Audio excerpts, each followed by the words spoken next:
Bonjour les passionnés par le travail du bois et bienvenue dans l'atelier. Aujourd'hui, je vous présente ma petite caverne d'Ali Baba. C'est mon tiroir dans lequel j'ai tous mes accessoires pour défonceuse. En fait, pas tout à fait tous les accessoires, tout ce qui va être fraises, bague à copier, éventuellement un peigne ici, mais je le mets de côté. D'une part parce qu'il était vendu par HM Diffusion et donc on ne peut plus le trouver. Et je vais vous faire un petit bilan. J'ai envie qu'à la fin de cette vidéo, vous puissiez vous dire, bon, ça, il me le faut, ça, il me le faut, ça me paraît accessoire, etc. Et que vous puissiez avoir en fonction de votre défonceuse un petit peu ce qu'il faut prendre, ce qu'il faut avoir dans votre boîte à outils. Je ne vais pas commencer par vous parler de fraises, je vais commencer par vous parler de bagues à copier. Alors ici, j'en ai toute une série qui se trouvait avant sur un site anglais, Axminster, je crois que c'est comme ça que ça se dit, avec un anthrax de 50 mm. Hélas, on ne trouve plus ce kit qui coûtait à peine plus de 10 €. Je l'ai acheté il y a une dizaine d'années. C'était vraiment très pratique à condition d'avoir cet anthrax de 50 mm. Mais on pouvait toujours bricoler un adaptateur et l'installer sur différentes machines. Pourquoi est-ce que je place en tête de liste les bagues à copier? Parce que la bague à copier, c'est l'un des 3 moyens pour guider la défonceuse. On a le guide parallèle. J'ai presque envie de dire qu'il est accessoire. Dès qu'on a un rail, on peut s'en passer. Ensuite, on a les roulements que l'on va retrouver sur tout un tas de fraises de défonceuse. Et on a la bague à copier. Et la bague à copier, l'avantage, c'est qu'elle peut travailler avec n'importe quelle fraise. Vous pouvez la travailler avec cette fraise-là. Vous allez avoir un gros décalage entre les deux. Vous allez travailler avec cette fraise-là. Vous n'avez presque pas de décalage et vous allez transformer presque votre bague à copier et votre fraise en un système de fraises à copier avec exactement le même diamètre. Et c'est d'autant plus important que dès qu'on va vouloir suivre une courbe. Vous savez ce que j'aime appeler la 3e dimension du travail du bois, c'est-à-dire fabriquer un gabarit qui va nous permettre de démultiplier les possibilités d'une machine. Ça donne du relief à notre activité et ça nous permet de faire des choses qu'on n'aurait pas pu faire autrement. Et on est en train de répondre à l'une des problématiques qui est absolument essentielle quand on utilise une défonceuse. Comment vais-je la guider? Et ce que je redis, on a 3 manières de la guider. Donc les bagues à copier vont vraiment avoir un intérêt très important. Dans quelques semaines, je vais développer par exemple un gabarit pour faire des tenons et des mortaises. Je vais me servir des bagues à copier pour que vous puissiez faire des tenons de n'importe quelle forme. Ça, c'est absolument essentiel que vous partiez en chasse pour avoir quelques bagues à copier. Plus vous trouverez de diamètres différents, plus vous allez multiplier les capacités de votre machine. Donc, je ferme la parenthèse bague à copier qui n'est absolument pas accessoire. C'est un élément qu'il faut vraiment avoir pour accompagner votre machine. Ensuite, bien sûr, j'ai des fraises. Je vais essayer de vous les présenter dans l'ordre de ce qui me paraît être le plus important. Le plus important, c'est toutes les fraises droites. Toutes ces fraises ici, c'est absolument important d'en avoir de différents diamètres, suffisamment longues pour pouvoir plonger et faire un tenon ou une mortaise de 30 ou 40 mm. Ça me paraît important. Donc là, il faut multiplier les diamètres.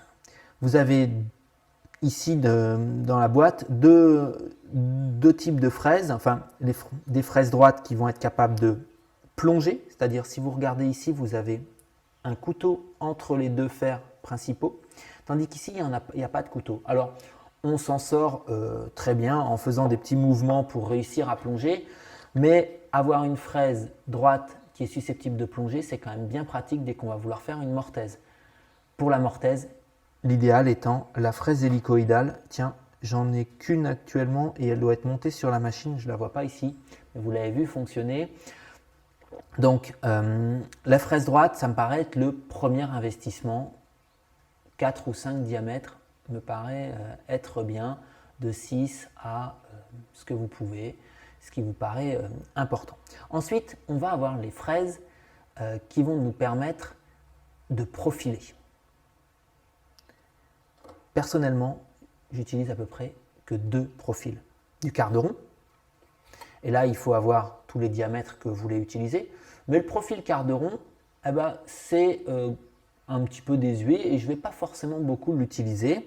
Notez que ces fraises pour faire des quarts de rond sont munies d'un roulement qui correspond, qui n'est pas interchangeable. Chaque fraise a son roulement pour s'adapter à la forme. C'est-à-dire qu'il faut que le roulement vient absolument tangenter la courbe du quart de rond. Si on continue avec les fraises à profiler, on a la fraise à chanfreiner. J'aime beaucoup le chanfrein. Ce petit côté moderne, juste ça casse l'arête, c'est discret, donc on peut avoir quelque chose qui va rester agréable à toucher parce qu'on a cassé l'arête, mais qui ne va pas forcément être tout arrondi. Ça, c'est vraiment des histoires de goût. Chacun va faire comme il le souhaite. Pour ce qui est des fraises à profiler, voilà les deux plus importantes. Et les autres que vous voyez ici, un demi-rond, multiples demi-ronds ou autres, je les ai gardées celles-ci parce que j'avais tout un coffret dans ces fraises bleues qui étaient plutôt d'entrée de gamme. Je les ai gardées parce qu'elles me servent pour faire des dominos tout simplement. Ensuite, je dirais que pour les fraises à profiler, moi c'est à peu près tout ce que j'utilise. Après, je vais passer sur d'autres fraises qui sont les fraises droites encore, mais qui sont les fameuses fraises à affleurer ou la fraise à copier. Vous savez, roulement en bas, le gabarit il est en bas. Roulement en haut, le gabarit il est en haut. Ces deux fraises ont globalement la même utilité, c'est de copier une forme pour refaire une pièce identique. Ça peut être simplement affleurer un plaquage qui dépasse, ça peut être copier un gabarit en vue de faire plusieurs pièces identiques à entasser. On a tout un tas d'utilisations pour ces fraises. Ici, j'ai envie de dire, je m'arrête là, on a un petit nécessaire qu'on peut difficilement compresser.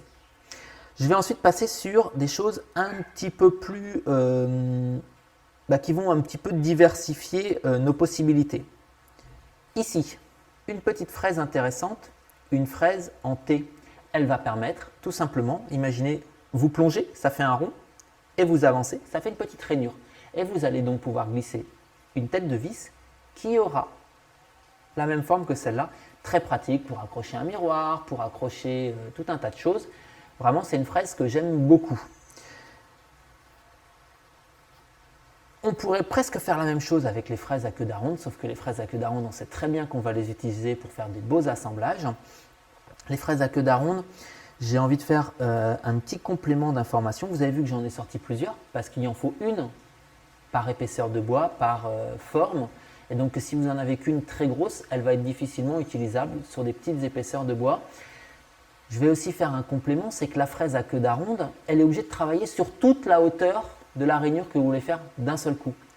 On peut éventuellement dégrossir avec une fraise droite avant, mais vous ne pouvez pas plonger en plusieurs étapes avec une fraise à queue d'aronde. Vous n'aurez plus un queue d'aronde, mais vous aurez un joli sapin de Noël que vous aurez fait en plusieurs passes. Donc, ça signifie qu'il faut une fraise qui est capable d'encaisser, de faire une rainure en une seule passe. Donc, ne lésinez pas trop sur la qualité des fraises à queue d'aronde. C'est un petit conseil.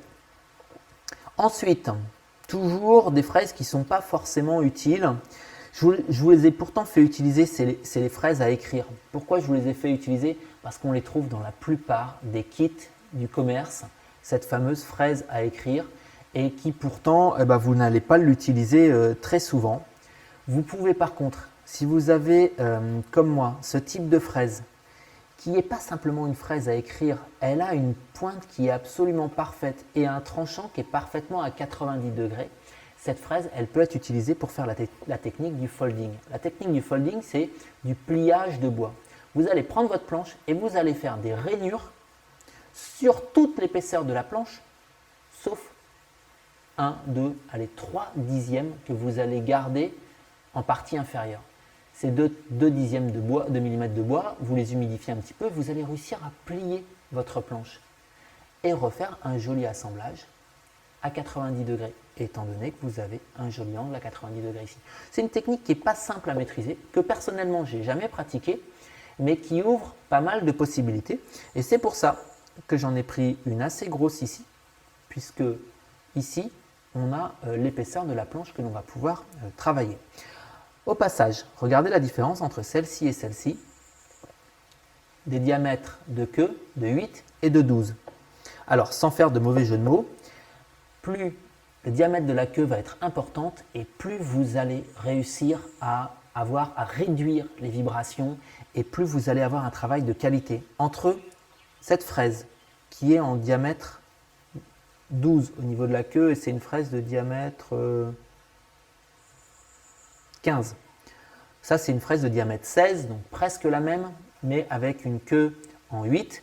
Celle-ci vibre énormément. J'ai beaucoup de mal à m'en servir. Celle-ci, elle fait un travail qui est d'une régularité et d'une facilité déconcertante. C'est pourtant la même gamme qui vient de chez Outillage 2000, c'est la gamme Ultra Perf.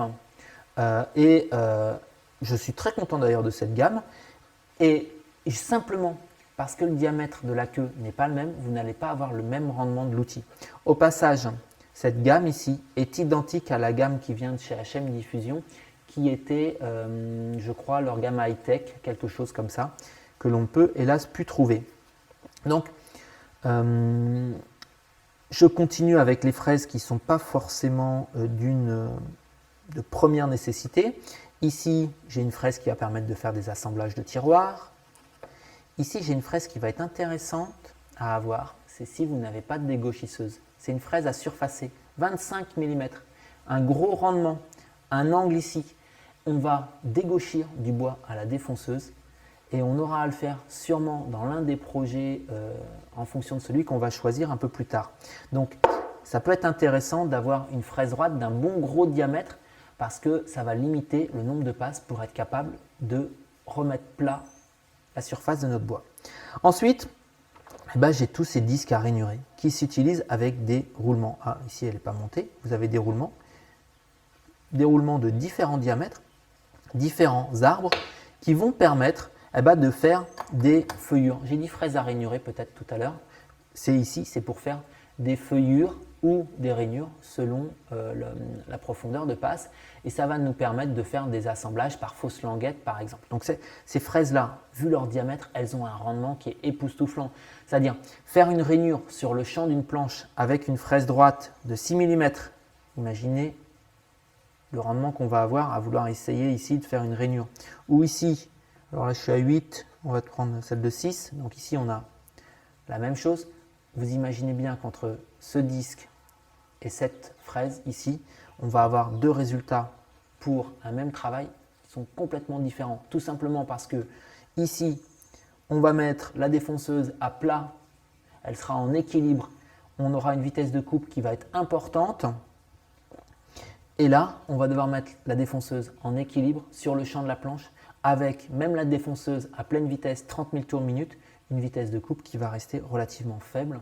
Donc, c'est toujours pareil, on peut réussir à faire des choses avec un minimum d'outils.